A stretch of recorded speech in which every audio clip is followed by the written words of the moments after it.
मानसरोवर खंड 7 में से हिंदी साहित्य के मशहूर लेखक प्रेमचंद जी द्वारा लिखित खुदाई फौजदार नाम की कथा। खुदाई फौजदार। सेठ नानकचंद को आज फिर वही लिफाफा मिला और वही लिखावट सामने आई तो उनका चेहरा पीला पड़ गया। लिफाफा खोलते हुए हाथ और हृदय दोनों कांपने लगे। खत में क्या है यह उन्हें खूब मालूम था। इसी तरह के 2 खत वह पहले पा चुके थे। इस तीसरे खत में भी वही धमकियां है, इसमें उन्हें संदेह न था। पत्र हाथ में लिए हुए आकाश की ओर ताकने लगे। वह दिल के मजबूत आदमी थे। धमकियों से डरना उन्होंने कभी न सीखा था। मुर्दों से भी अपनी रकम वसूल कर लेते थे। दया या उपकार जैसी मानवीय दुर्बलताएं उन्हें छू भी न गई थी। न ही तो महाजन ही कैसे बनते, उस पर धर्मनिष्ठ भी थे। हर पूर्णमासी को सत्यनारायण की कथा सुनते थे। हर मंगल को महावीर जी को लड्डू चढ़ाते थे। प्रतिदिन यमुना में स्नान करते थे और हर एकादशी को व्रत रखते और ब्राह्मणों को भोजन कराते थे। और इधर जब से घी में अधिक नफा होने लगा था, एक धर्मशाला बनवाने की फिक्र में थे। जमीन ठीक कर ली थी। उनके असामियों में सैकड़ों ही थवई, मकान बनाने वाला मतलब सैकड़ों ही थवई और बेलदार थे जो केवल सूद में काम करने को तैयार थे। इंतजार यही था कि कोई ईंट और चूने वाला फंस जाए और 10-20 हजार का दस्तावेज लिखा ले तो सूद में ईंट और चूना भी मिल जाए। इस धर्मनिष्ठा ने उनकी आत्मा को और भी शक्ति प्रदान कर दी थी। देवताओं के आशीर्वाद और प्रताप से उन्हें कभी किसी सौदे में घाटा नहीं हुआ और भीषण परिस्थितियों में भी वह स्थिर चित्त रहने के आदी थे। किंतु जब से यह धमकियों से भरे हुए पत्र मिलने लगे थे, उन्हें बरबस तरह तरह की शंकाएं व्यथित करने लगी थी। अगर कहीं सचमुच डाकुओं ने छापा मारा तो कौन उनकी सहायता करेगा? दैवी बाधाओं में तो देवताओं की सहायता पर वह तकिया मतलब भरोसा, सहायता पर वह तकिया कर सकते थे, पर सिर पर लटकती हुई इस तलवार के सामने वह श्रद्धा कुछ काम न देती थी। रात को उनके द्वार पर केवल एक ही चौकीदार रहता था। अगर 10-20 हथियारबंद आदमी आ जाए तो वह अकेला क्या कर सकता है? शायद उनकी आहट पाते ही भाग खड़ा होगा। पड़ोसियों में ऐसा कोई नजर न आता था जो इस संकट के समय काम आए। पद्मश्री सभी उनके असामी थे या रह चुके थे, लेकिन यह एहसान फरामोशों का संप्रदाय है। जिस पत्तल में खाता है उसी में छेद करता है। जिसके द्वार पर अवसर पड़ने पर नाक रगड़ता है उसी का दुश्मन भी हो जाता है। इनसे कोई आशा नहीं की जा सकती। हाँ, किवाड़े सुदृढ़ है, उन्हें तोड़ना आसान नहीं। फिर अंदर का दरवाजा भी तो है। अगर 100 आदमी भी लग जाए तो हिलाए न हिले और किसी और से हमले का खटका नहीं। इतनी ऊंची सपाट दीवार पर कोई क्या खाकर चढ़ेगा? फिर उनके पास राइफलें भी तो है। एक राइफल से वह दर्जनों आदमियों को भून कर रख देंगे। मगर इतने प्रतिबंधों के होते हुए भी उनके मन में एक हुक सी समाई रहती थी। कौन जाने चौकीदार भी उन्हीं में मिल गया हो। खिदमतगार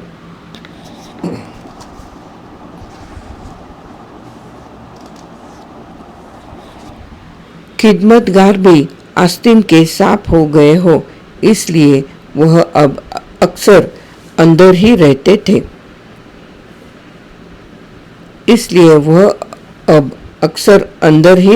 थे। और जब तक मिलने वालों का पता ठिकाना न पूछ ले उनसे मिलते न थे। फिर भी 2-4 घंटे तो चौपाल में बैठना ही पड़ता था, नहीं तो सारा कारोबार मिट्टी में न मिल जाता।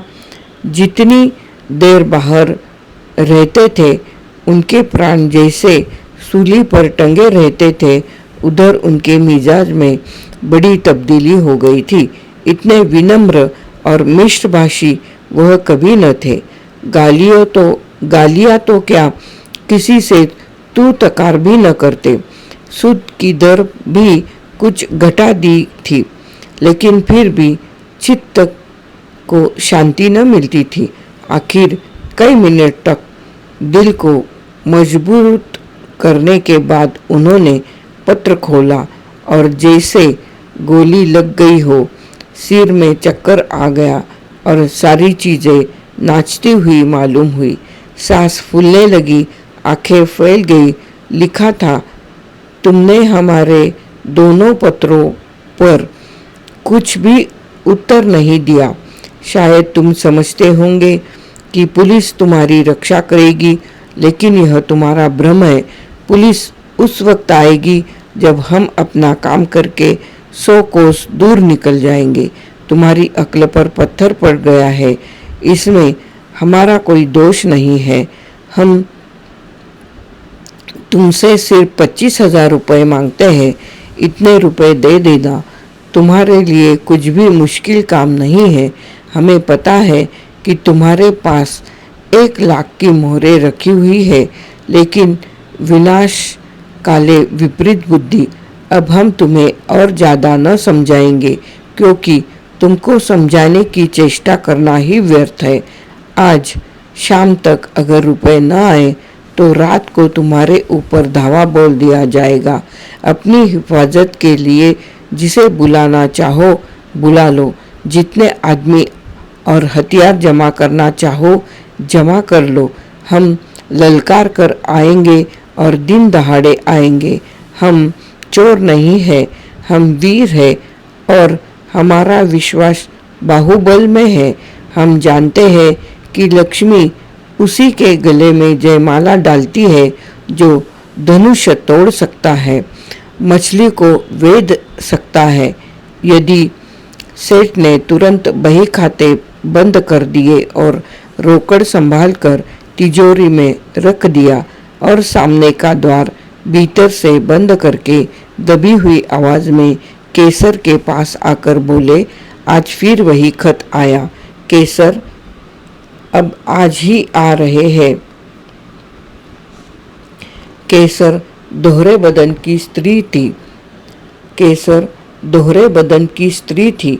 यौवन बीत जाने पर भी युवती शोक श्रृंगार में लिप्त रहने वाली, उस फलहीन वृक्ष की तरह जो पतझड़ में भी हरी भरी पत्तियों से लदा रहता है।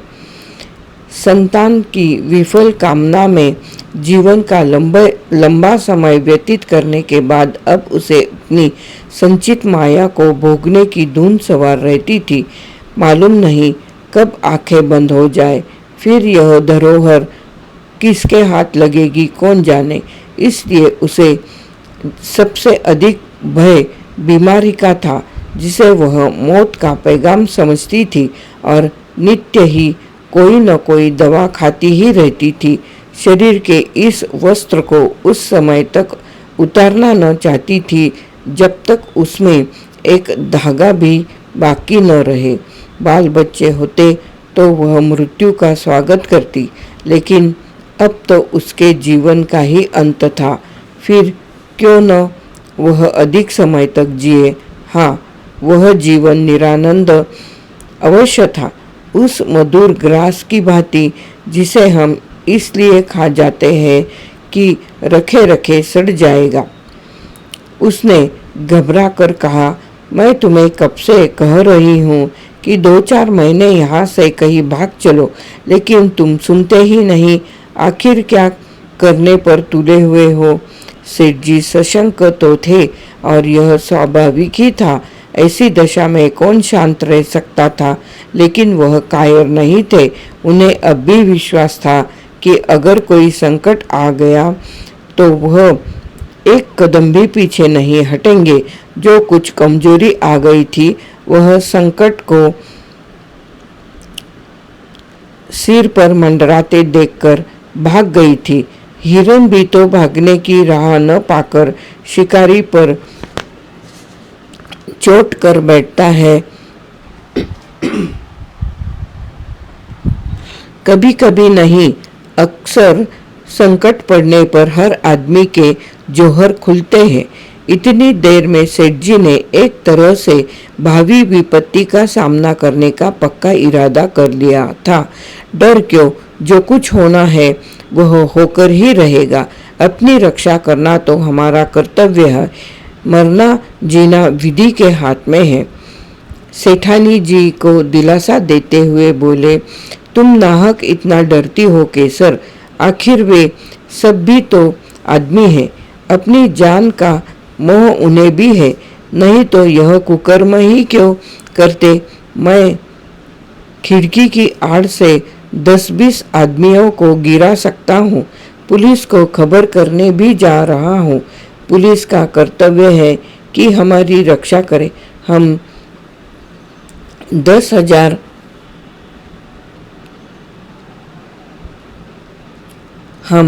10,000 सालाना टैक्स देते हैं।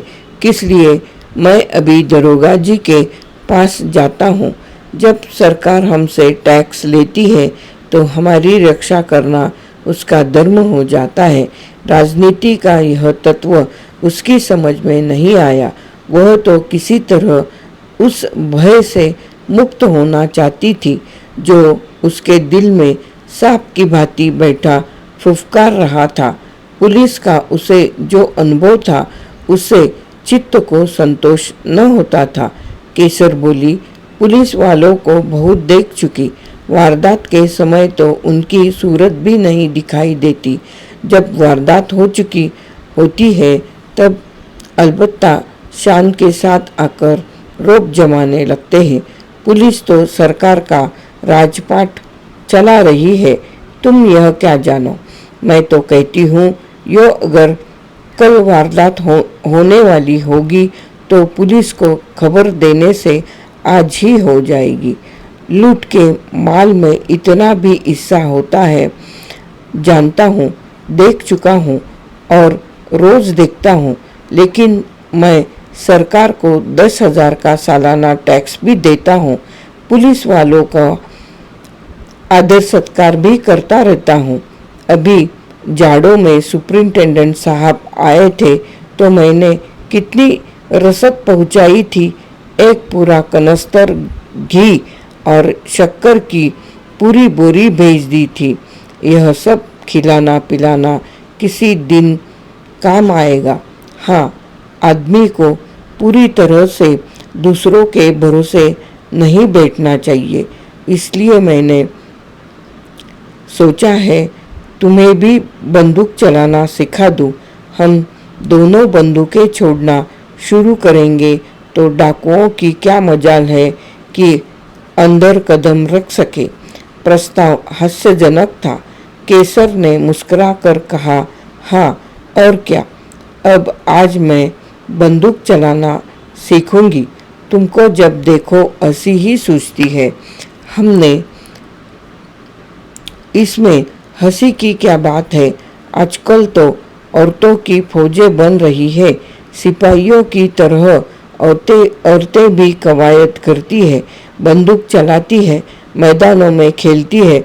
औरतों के घर में बैठने का जमाना अब नहीं रहा। विलायत की औरतें बंदूक चलाती होगी, यहाँ की औरतें क्या चलाएंगी। हाँ, हाथ भर की जबान चाहे चला ले। यहाँ की औरतों ने बहादुरी के जितने भी काम किए हैं उनसे इतिहास के पृष्ठ भरे पड़े हैं। आज दुनिया के उन घटनाओं को पढ़कर आश्चर्यचकित हो जाती है। पुराने जमाने की बातें छोड़ो, अब औरतें बहादुर रही होंगी। पुराने जमाने की बातें छोड़ो, तब औरतें बहादुर रही होगी। आज कौन बहादुरी कर रही है? वाह, अभी हजारों औरतें घर बार छोड़कर हंसते खेलते जेल चली गई। वह बहादुरी नहीं थी। अभी पंजाब में हरनाथ कुंवर ने अकेले 4 सशस्त्र डाकुओं को गिरफ्तार किया और लाट साहब ने उनकी प्रशंसा की।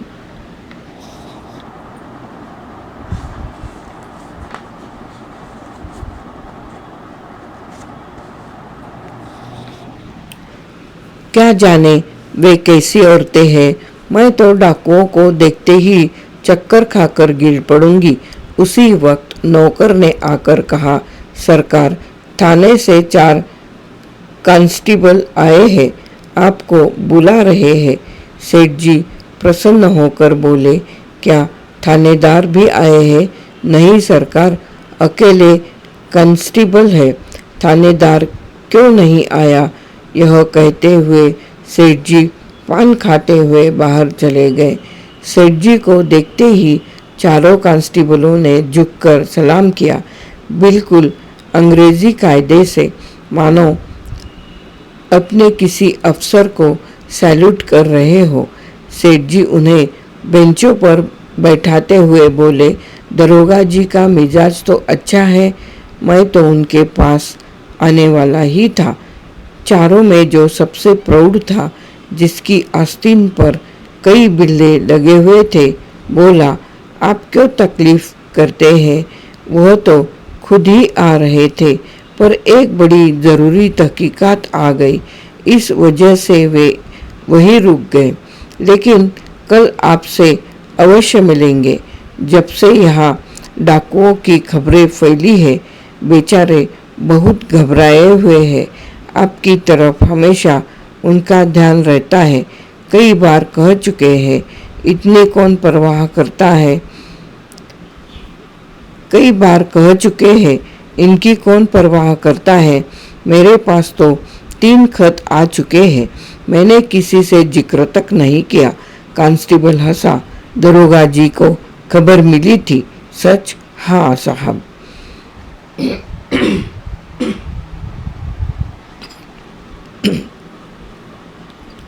हाँ साहब, रत्ती रत्ती खबर मिलती रहती है। यहाँ तक मालूम हुआ है कि कल आपके मकान पर धावा बोलने वाले हैं। तभी तो दरोगा जी ने आज मुझे आपकी खिदमत में भेजा है। मगर वहाँ यह कैसे खबर पहुँची? मैंने तो किसी से कुछ कहा ही नहीं। कांस्टेबल ने रहस्यमय भाव से कहा, हुजूर, यह न पूछे, इलाके के सबसे बड़े सेठ के पास ऐसे खत आए और पुलिस को इसकी खबर न हो, भला यह कोई बात है? फिर ऊपर से बराबर ताकीद आती रहती है कि सेठ जी को शिकायत का कोई मौका न दिया जाए। सुपरिंटेंडेंट साहब की आपके लिए खास ताकीद है, और हुजूर, सरकार भी तो आप ही के बलबूते पर चलती है। सेठ साहूकारों के जान माल की हिफाजत न करे तो रहेगी कहाँ? हमारे होते हुए मजाल है कि कोई आपकी तरफ तिरछी आंखों से देख सके। मगर यह कमबख्त डाकू इतने दिलेर और तादाद में इतने ज़्यादा है कि थाने के बाहर उनसे मुकाबला करना मुश्किल है। दरोगा जी गारद मंगाने की बात सोच रहे थे, मगर ये हत्यारे कहीं एक जगह तो रहते नहीं। आज यहाँ है तो कल यहाँ से 200 कोस दूर चले जाते हैं। सिपाहियों की टुकड़ी मंगाकर ही क्या किया जाए? इलाके की प्रजा की तो हमें ज़्यादा फिक्र नहीं। हुजूर मालिक है, आपसे क्या छिपाए? किसके पास रखा है इतना माल असबाब? और अगर किसी के पास 200-400 की पूंजी निकल भी आई तो उसके लिए पुलिस डाकुओं के पीछे अपनी जान हथेली पर लिए न फिरेगी। उन्हें क्या, वह तो छूटते ही गोली चलाते हैं और अक्सर छिपकर। हमारे लिए तो 1000 बंदिशें हैं। कोई बात बिगड़ जाए तो उल्टे अपनी ही जान आफत में फंस जाए। हमें तो ऐसे रास्ते पर चलना है कि सांप भी मर जाए और लाठी भी न टूटे। इसलिए दरोगा जी ने अपने यह अर्ज इसलिए दरोगा जी ने आपसे अर्ज करने को कहा है कि आपके पास जोखिम की जो चीज़ें हो उन्हें लाकर सरकारी खजाने में जमा कर दीजिए। आपको उसकी रसीद दे दी जाएगी। ताला और मुहर आपकी ही रहेगी। जब यह हंगामा ठंडा पड़ जाए तो मंगवा लेना। इससे आपको भी कोई चिंता न रहेगी और हम भी जिम्मेदारी से बच जाएंगे।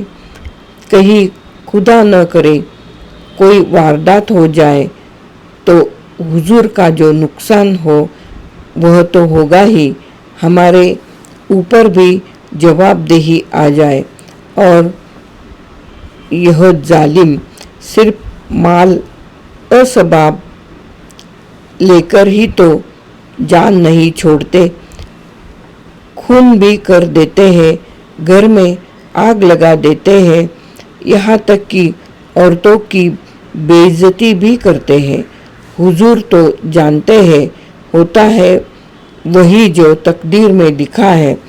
आप इकबाल वाले आदमी हैं, डाकू कुछ नहीं बिगाड़ सकते। सारा कस्बा आपके लिए जान देने को तैयार है। आपका पूजा पाठ धर्म कर्म खुदा खुद देख रहा है। यह उसी की हरकत है कि आप मिट्टी भी छू ले तो सोना हो जाए, लेकिन आदमी बरसक अपनी हिफाजत करता है। हुजूर के पास मोटर है ही, जो कुछ रखना हो उसमें रख दीजिए। हम 4 आदमी आपके साथ हैं, कोई डर नहीं। वहाँ 1 मिनट में आपको फुर्सत हो जाएगी। पता चला है कि इस गोल में 20 जवान हैं,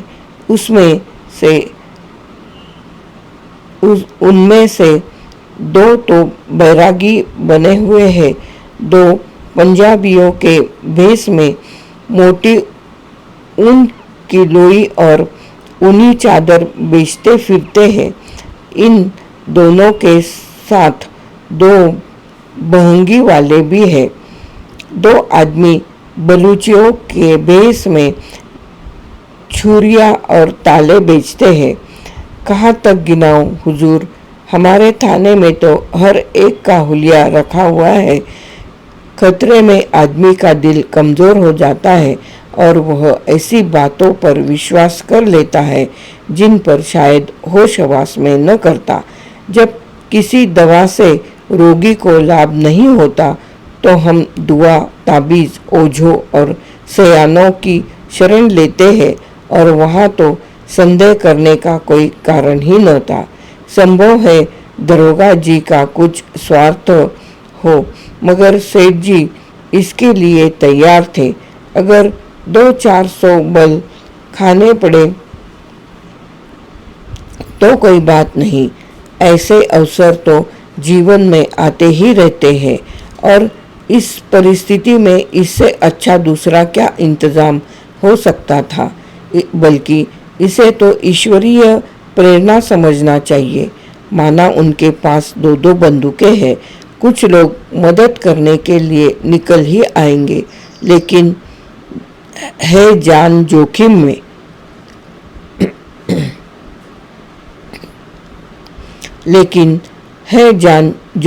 ही उन्होंने निश्चय किया दरोगा जी की इस कृपा से लाभ उठाना चाहिए। इन्हीं आदमियों को कुछ दे दिलाकर सारी चीज़ें निकलवा लेंगे। दूसरों का क्या भरोसा, कहीं कोई चीज़ उड़ा दे तो बस हम कहीं के न रहेंगे। उन्होंने इस भाव से कहा मानो दरोगा जी ने उन पर कोई विशेष कृपा नहीं की है। वह तो उनका कर्तव्य ही था। मैंने यहाँ ऐसा प्रबंध किया था कि यहाँ वह सब आते तो उनके दांत खट्टे कर दिए जाते। सारा कस्बा मदद के लिए तैयार था। सभी से तो अपना मित्र भाव है, लेकिन दरोगा जी की तजवीज़ मुझे पसंद है। इससे वह भी अपनी जिम्मेदारी से बरी हो जाते हैं और मेरे सिर से भी फिक्र का बोझ उतर जाता है। लेकिन भीतर से चीज़ें बाहर निकाल कर लाना मेरे बूते की बात नहीं। आप लोगों की दुआ से नौकर चाकरों की तो कमी नहीं है, मगर किसकी नीयत कैसी है कौन जान सकता है। आप लोग कुछ मदद करें तो काम आसान हो जाए। हेड कांस्टेबल ने बड़ी खुशी से यह सेवा स्वीकार कर ली और बोला, हम सब हुजूर के ताबेदार हैं। इसमें मदद की कौन सी बात है। तलब सरकार से पाते हैं, यह ठीक है, मगर देने वाले तो आप ही हैं। आप केवल सामान हमें दिखाए जाए,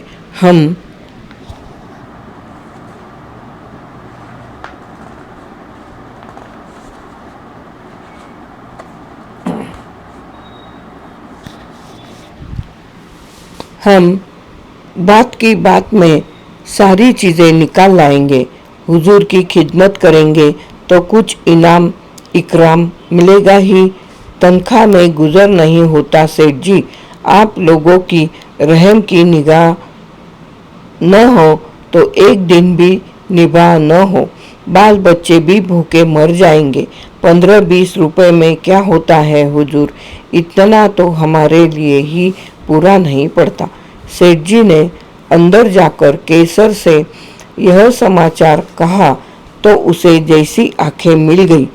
बोली, भगवान ने सहायता कर दी, नहीं तो मेरे प्राण संकट में पड़े हुए थे। सेठ जी ने सर्वज्ञता के भाव से फरमाया, इसी को कहते हैं सरकार का इंतजाम। इसी मुस्तैदी के बल पर सरकार का राज थमा हुआ है। कैसी सुव्यवस्था है कि जरा सी कोई बात हो वहां तक खबर पहुंच जाती है और तुरंत उसकी रोकथाम का हुक्म हो जाता है। और यहाँ वाले लोग ऐसे बुद्धू हैं कि स्वराज्य चिल्ला रहे हैं। इनके हाथ में अख्तियार आ जाए तो दिन दोपहर लूट मच जाए, कोई किसी की न सुने। ऊपर से ताकीद आई है, हकीमों का आदर सत्कार कभी निष्फल नहीं जाता। मैं तो सोचता हूँ कोई कीमती वस्तु घर में न छोड़ूं। साले आएंगे तो अपना सा मुँह लेकर वापस चले जाएंगे। केसर ने मन ही मन प्रसन्न होकर कहा, कुंजी उनके सामने फेंक देना कि जो चीज़ चाहो निकाल ले जाओ। साले झेप जाएंगे, मुंह में कालिक लग जाएगी। घमंड तो देखो कि तिथि तक बता दी। यह नहीं समझते कि अंग्रेजी सरकार का राज है। तुम डाल चलो तो वह पात चलते हैं। समझे होंगे कि धमकी में आ जाएंगे। 3 कांस्टेबलों ने आकर संदूकचियाँ और सेफ निकालने शुरू किए। एक बाहर सामान को मोटर पर लाद रहा था और एक प्रत्येक चीज को नोटबुक पर लिख रहा था। आभूषण, मुहरे, नोट, कीमती कपड़े, साड़ियाँ, लहंगे, शाल, दुशाले सब कार में रख दिए। मामूली बर्तन, लोहे, लकड़ी के सामान, फर्श आदि के अलावा घर में अब और कुछ न बचा और डाकुओं के लिए ये चीज़ें कौड़ी की भी नहीं। केसर का सिंगारदान खुद सेठ जी लाए और हेड के हाथ में देकर बोले, इसे बड़ी हिफाजत से रखना भाई, यह बहुत कीमती है। हेड ने सिंगारदान लेकर कहा, मेरे लिए एक एक तिनका इतना ही कीमती है। सेठ जी के मन में एक संदेह उठा। पूछा, खजाने की कुंजी तो मेरे ही पास रहेगी और क्या? यह तो मैं पहले ही अर्ज कर चुका हूँ, मगर यह सवाल आपके दिल में क्यों पैदा हुआ? ऐसे ही पूछा था। सेठ जी लज्जित हो गए। नहीं, अगर आपके दिल में कुछ शक हो तो हम लोग यहाँ भी आपकी खिदमत के लिए हाजिर हैं। हाँ, हम जिम्मेदार न होंगे। अजी नहीं हेड साहब, मैंने यूं ही पूछ लिया था। यह फिहरिस्त तो मुझे दे दोगे ना? फिहरिस्त तो आपको थाने में जाकर दरोगा जी के दस्तखत से मिलेगी। इसका क्या एतबार? कार पर सारा सामान रख दिया गया। कस्बे के सैकड़ों आदमी तमाशा देख रहे थे। कार बड़ी थी और ठसाठस भरी हुई थी। बड़ी मुश्किल से सेठ जी के लिए जगह निकली। चारों कांस्टेबल आगे की सीट पर सिमट कर बैठे। कार चल पड़ी। केसर द्वार पर इस तरह खड़ी थी मानो उसकी बेटी विदा हो रही हो। बेटी ससुराल जा रही है। बेटी ससुराल जा रही है जहाँ वह मालकिन बनेगी, लेकिन उसका घर सूना करके जा रही है। थाना यहाँ से 5 मील दूर था। कस्बे से बाहर निकलते ही पहाड़ों का पथरीला सन्नाटा था, जिसके दामन में हरा भरा मैदान था और इसी मैदान के बीच में लाल मोरम की सड़क चक्कर खाती हुई लाल सांप जैसी निकली हुई थी। हेड ने सेठ जी से पूछा, यह कहाँ तक सही है सेठ जी कि आज से 25 साल पहले आपके बाप केवल लोटा डोर लेकर यहाँ खाली हाथ आए थे? सेठ जी ने बड़े गर्व करते हुए कहा, बिल्कुल सही है। मेरे पास कुल 3 रुपए थे। उसी से आटे दाल की दुकान खोली थी। सब तकदीर का खेल है। भगवान की दया होनी चाहिए। आदमी को बनते बिगड़ते देर नहीं लगती। लेकिन मैंने कभी पैसों को दांतों से नहीं पकड़ा। यथाशक्ति धर्म का पालन करता गया। धन की शोभा धर्म से ही है, नहीं तो धन का कोई फायदा नहीं। आप बिल्कुल ठीक कहते हैं सेठ जी। आपको मूर्त बनाकर पूजना चाहिए। 3 रुपए से लाख रुपए कमा लेना कोई मामूली काम नहीं है। आधी रात तक सिर उठाने की फुर्सत नहीं मिलती खां साहब। आपको तो यह सब कारोबार जंजाल सा लगता होगा। जंजाल तो है ही, मगर भगवान की ऐसी माया है कि आदमी सब कुछ जानते हुए भी उसमें फंस जाता है और सारी उम्र फंसा ही रहता है। मौत आ जाती है तभी इससे छुटकारा मिलता है। बस मन में यही अभिलाषा है कि कुछ यादगार छोड़ जाऊं। आपके कोई औलाद हुई ही नहीं। भाग्य में न थी खां साहब। भाग्य में न थी खां साहब। और क्या कहूँ, जिनके घर में भूनी मांग नहीं, उनके यहाँ घास फूस की तरह बच्चे ही बच्चे देख लो। जिन्हें भगवान ने खाने को दिया है, वे संतान का मुंह देखने को तरसते ही रह जाते हैं। आप बिल्कुल ठीक कहते हैं सेठ जी। जिंदगी का मजा संतान से है। जिसके आगे अंधेरा है, उसके लिए धन दौलत किस काम की? ईश्वर की यही इच्छा है तो आदमी क्या करे। मेरा बस चलता तो माया जाल से निकल भागता। खां साहब एक क्षण भर यहाँ न रहता, कहीं तीर्थ स्थान में बैठकर भगवान का भजन किया करता। मगर करूँ क्या, माया जाल तोड़े नहीं टूटता। एक बार दिल मजबूत करके तोड़ क्यों नहीं देते। सब उठाकर गरीबों को बांट दीजिए, साधु संतों को नहीं, न मोटे ब्राह्मणों को, बल्कि उनको जिनके लिए यह जिंदगी बोझ बन रही है, जिसकी यही एक आरजू है कि मौत आकर उनकी विपत्ति का अंत कर दे। इस मायाजाल को तोड़ना आदमी का काम नहीं है खा साहब।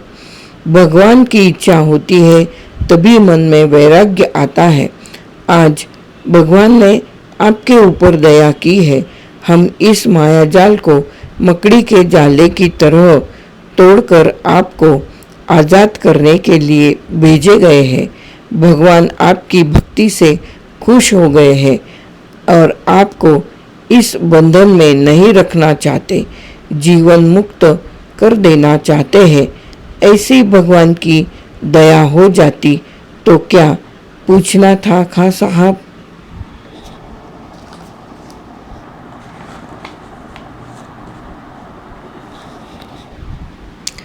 भगवान की ऐसी ही दया है सेठ जी, विश्वास मानिए। हमें इसलिए उन्होंने मृत्युलोक में तैनात किया है। हम कितने ही माया जाल के कैदियों की बेड़ियां काट चुके हैं। आज आपकी बारी है।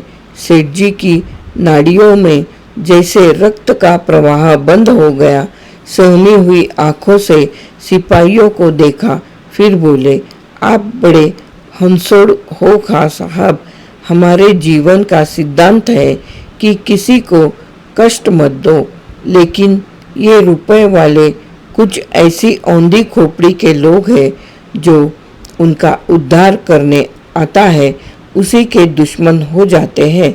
हम आपकी बेड़ियां काटने आए हैं, लेकिन अगर आपसे कहे कि यह सब जमा जथा और लता मता छोड़कर घर की राह लीजिए तो आप चीखना चिल्लाना शुरू कर देंगे। हम लोग वही खुदाई फौजदार हैं जिनके इतलाई खत आपके पास पहुंच चुके हैं। सेठ जी मानो आकाश से पाताल में गिर पड़े। सारी ज्ञानेंद्रियों ने जवाब दे दिया और इसी मूर्छा की दशा में वह मोटर कार से नीचे ढकेल दिए गए और गाड़ी चल पड़ी। सेठ जी की चेष्टा जाग पड़ी। बदहवास गाड़ी के पीछे दौड़े, हुजूर सरकार तबाह हो जाएंगे, दया कीजिए, घर में एक कौड़ी भी नहीं है। हेड साहब ने खिड़की से बाहर हाथ निकाला और 3 रुपए जमीन पर फेंक दिए। मोटर की चाल तेज हो गई।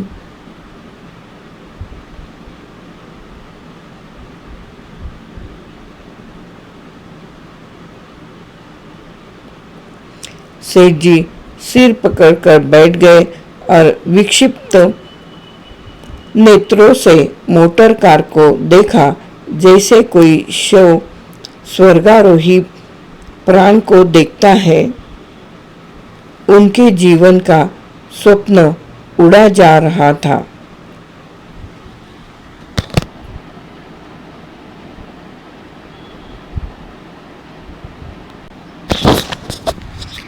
मुंशी प्रेमचंद जी द्वारा लिखित खुदाई फौजदार नाम की कहानी यहाँ पर खत्म होती है।